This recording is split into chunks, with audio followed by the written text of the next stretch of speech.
Hi there, and welcome to the AKB Retro Games Review.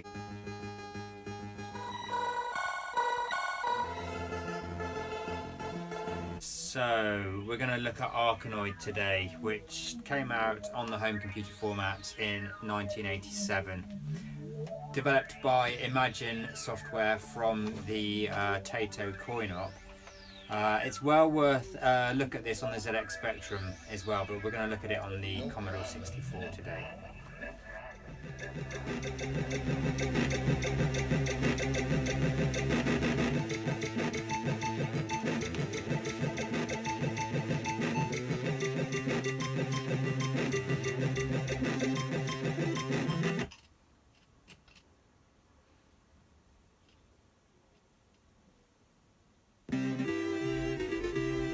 After the ARKANOID mothership was destroyed, a spacecraft valve scrambled away, only to be trapped in the void.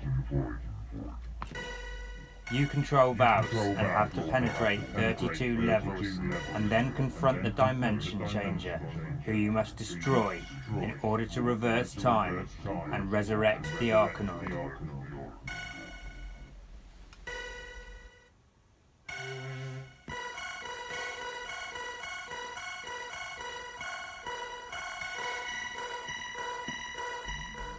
The Commodore 64 version was released in 1987.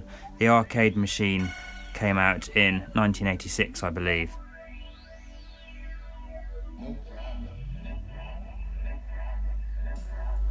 There was a sequel called Revenge of Doe.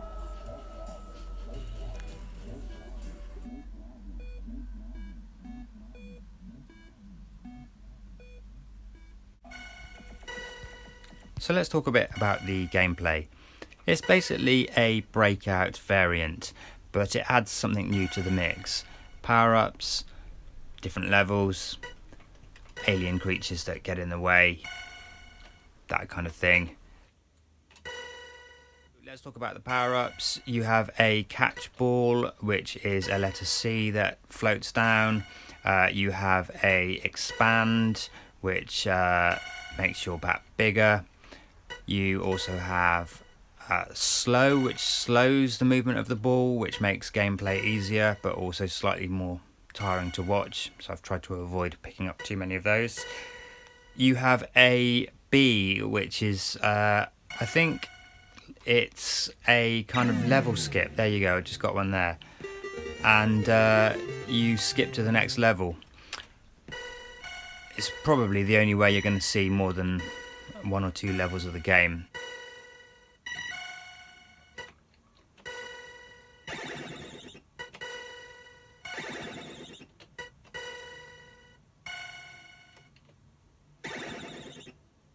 There is an element of pinball about the game, really. Wicked. The luck aspect where you may get to level 5 or you may not even get off the first screen.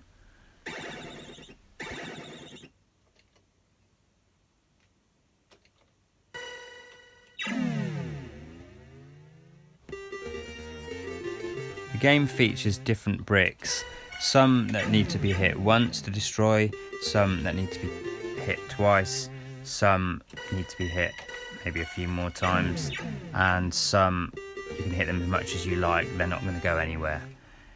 This level features some of those, and it's not that easy.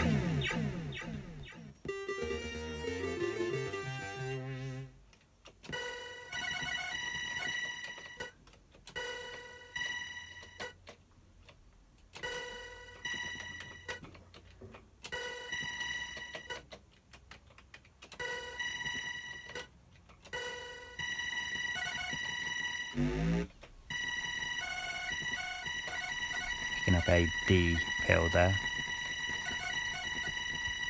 Other power-ups include an extra life and a laser that allows you to shoot the bricks away. They seem to not come along very often, which is a shame because it's quite fun. Graphics, pretty solid, they do exactly what they need to do, and they bring an arcadey feel to the home format. 9 out of 10. Sound, 8 out of 10. My 10-year-old daughter just came in and said, "What? You got to give it more for the sound, so let's make it a 9.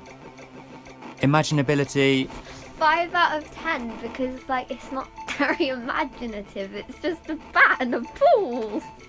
so as I said, it's basically a breakout variant, and I think that's a fair rating. Okay. Well, it feels nice, especially when you get onto keys. I think they have a bit more control. I'd like to play it with a paddle controller. Playability 7, and this is the reason. See how the ball travels up, bouncing from one position of the bat, but then returns to the same position and goes through the bat and you lose a life. Overall, 8.